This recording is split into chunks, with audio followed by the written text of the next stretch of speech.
Вклад Башкортостана в победу в Великой Отечественной войне обсудят на форуме в Уфе «Историки». Он пройдет 22 октября. Основные темы, формат обсудим прямо сейчас в программе интервью в эфире главного телеканала Республики. Сегодня у нас в гостях руководитель регионального отделения Российского военно-исторического общества в Башкортостане Рамиль Рахимов.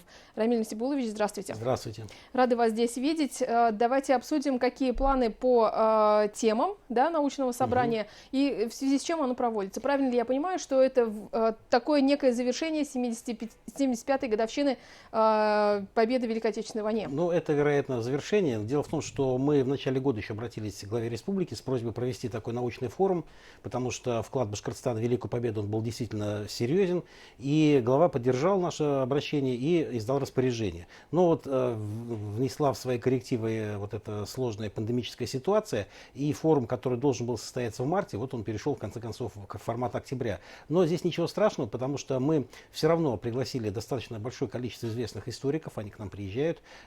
Приезжают историки, специалисты и краеведы из нашей республики, и на международном форуме мы обсудим очень многие вопросы. И вот здесь у нас, во-первых, форум – это такое некое собрание, которое включает внутри себя 5 научно-практических международных конференций и симпозиум. То есть у нас одна будет конференция, это Урал-Поволжье, подвиг народа. Это тыл и фронт. А вторая конференция будет посвящена вкладу мусульман России СНГ, посвященная Расулеву, юбилею Расулева.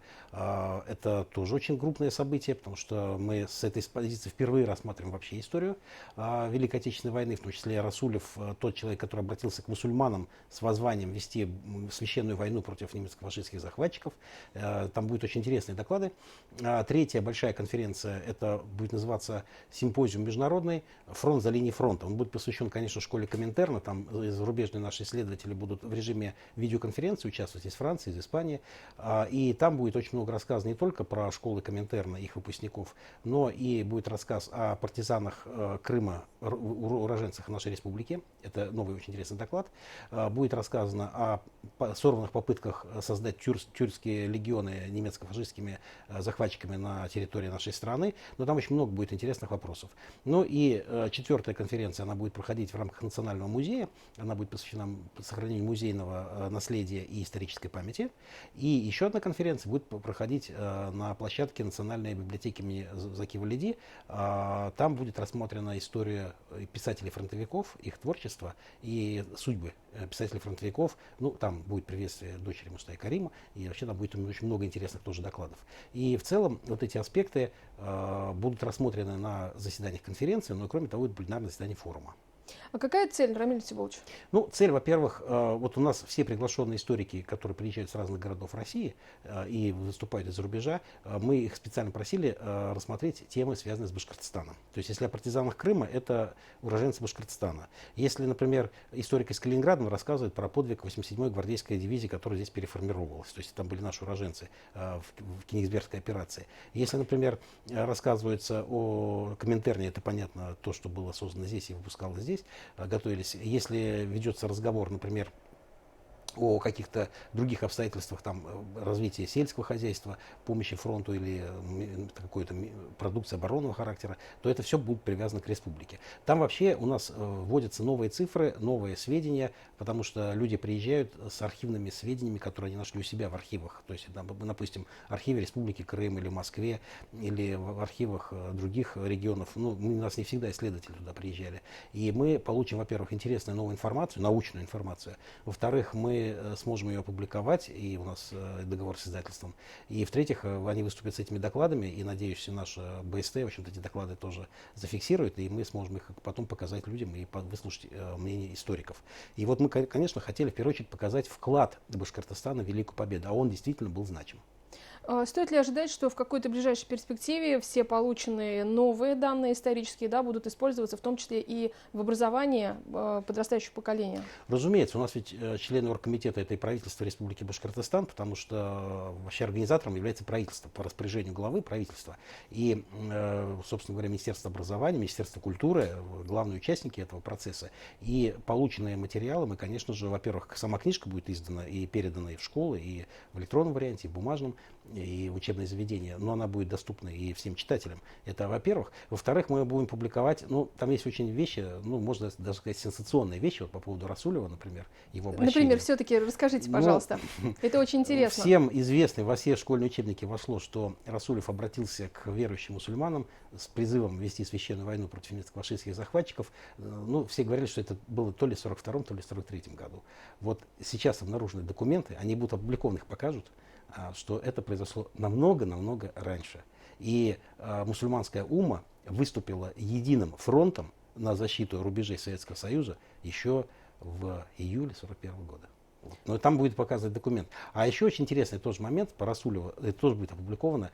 С ним специально брали интервью французские журналисты, это был 1945 год. То есть Расулев рассматривался ими как один из серьезных деятелей советского государства. Ну, как Сталин, например, Сталин, маршалы Победы, да, там, патриарх. И вот мусульманский лидер Расулев, он рассматривался международным сообществом как один из участников такого большого международного проекта. Понимаете, это совершенно другая оценка была. Мы просто так вот думаем, что это был Расулев во главе мусульман Советского Союза. А на самом деле это был лидер международных, так сказать, отношений, и не случайно с ним брали интервью. Оно было переведено на иностранный язык, опубликовано еще в 1945 году. И это тоже совершенно другая оценка. И мы этот вопрос тоже будем, у нас исследователи покажут. Это тоже эти документы они нам покажут. Ну, копии, разумеется. Много ли таких страниц еще не изученных в истории вклада Да, Башкортостана? вы знаете, этих страниц очень много, потому что в свое время мы, что-то изучалось, что-то не изучалось, в силу разных причин, не надо кого-то обвинять. Большое количество историков, кто занимался, там был партийный диктат, там было вот что-то можно, что-то нельзя, да, вот под партизан или подпольщиков, там что-то вот такая была тема очень сложная, ее пытались обойти. Потом некоторые вопросы считалось, не надо их поднимать. И, конечно же, так получилось, что какие-то вопросы мы не очень хорошо знаем. И затем была проблема с тем, что многие архивы были тогда засекречены. И прошел срок, они сейчас рассекречены, и вполне интересные сведения и очень удивительные сведения о подвигах людей мы получаем. Но самое интересное, у нас будут выступать, например, краеведы с докладами о подвигах своих односельчан, родственников, и мы эти доклады тоже публикуем, которые вот они нашли на сайте «Память народа», «Подвиг народа». Вот эти вещи тоже будут опубликованы. И у нас еще будет студенческая сессия 23 числа, где студенты будут выступать своими докладами, мы их тоже опубликуем, и это будет, в общем-то, так сказать, научная работа студентов.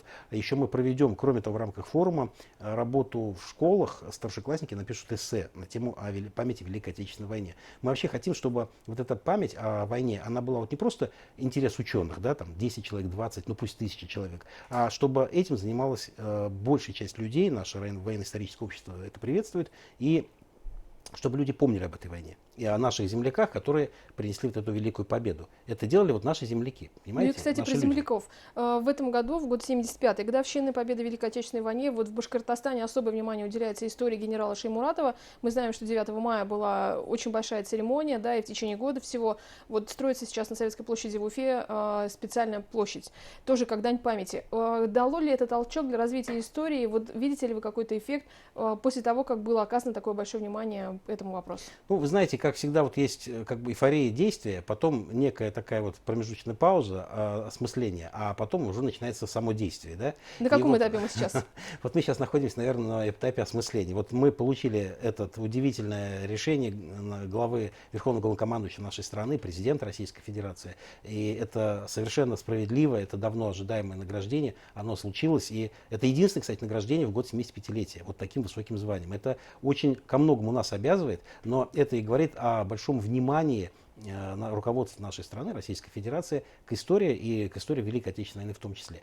А, конечно, это очень здорово. И, разумеется, то, что будет сооружен памятник Шеймуратову на Советской площади, и то, что память вот сохраняется, и люди идут в музей, я знаю, и это идут и смотрят, идут переэкспозиции, сейчас идет переэкспозиция музея Башков-дивизии, я знаю, и в Национальном музее большая идет работа. И государство тратит на это деньги, не жалеет, и это хорошо, потому что люди увидят настоящую историю, интересную историю. И так и должно быть. Но так и происходит во всех странах.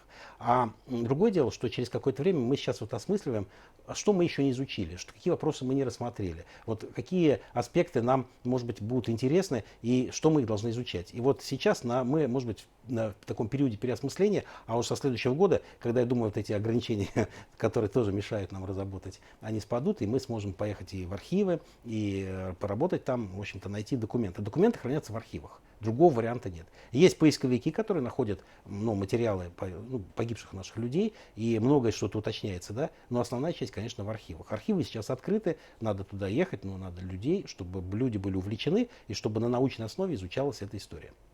Вы уже сказали, что коронавирус внес коррективы, да, в марте планировалось изначально проводить форум историков, теперь он перенесся на осень. Какие непосредственно на форуме будут приняты меры безопасности? Все-таки сейчас их очень много. Да, понятно, что рассадка должна быть, соответственно, с социальной дистанцией, как называется. Мы даже ограничиваем сейчас количество людей, там вот глава разрешает до 50, мы в районе 30 ограничиваем так, чтобы было. Потом зарубежные исследователи, которые уже собирались приехать, к сожалению, не могут, потому что границы закрыты, и они будут в режиме онлайн. У нас платформа Zoom университетская, мы под нее подключаемся. Все приветствия и доклады из Франции, из Испании и из Белоруссии будут заслужены в режиме Zoom, это все нормально. Брилев Сергей нам прислал свое видеообращение, оно будет показано в день открытия конференции. Соответственно, все остальные включения, Национальный музей включает все свои музеи по всей республике, они там будут еще смотреть, то есть у нас вообще охват получается очень большой. Потом многие конференции, Национальный музей, библиотеки имени Валидии, затем еще нескольких конференциях, они будут записываться и демонстрироваться на Фейсбуке и в Инстаграме. Соответственно, еще будет вестись запись для того, чтобы мы потом могли демонстрировать студентам. То есть работа вообще по распространению вот этого положительного, интересного знания о войне, она будет и вестись и в соцсетях. Но, конечно, мы ограничиваем количество людей, потому что есть нормы права, которые мы должны соблюдать. В любом случае, память о павших, она священно, и мы должны это провести, это обязательно, с тем, что нормы должны соблюдаться. Участники вообще конференции взрослые люди, и я думаю, здесь все будет нормально. Я думаю, что в электронном формате тоже будет очень большая аудитория, в том числе мне было бы тоже интересно посмотреть, как и другим телезрителям БСТ. Хорошо, спасибо, мы вам обязательно покажемся. Спасибо большое, Рамиль Насибулович. Я напомню, что гостем программы интервью сегодня в эфире главного телеканала республики был председатель регионального отделения Российского военно-исторического общества Рамиль Рахимов. И мы говорили о предстоящем форуме 22 октября историков, где будет обсуждаться вклад Башкортостана в победу в Великой Отечественной войне. Не переключайтесь, оставайтесь на БСТ.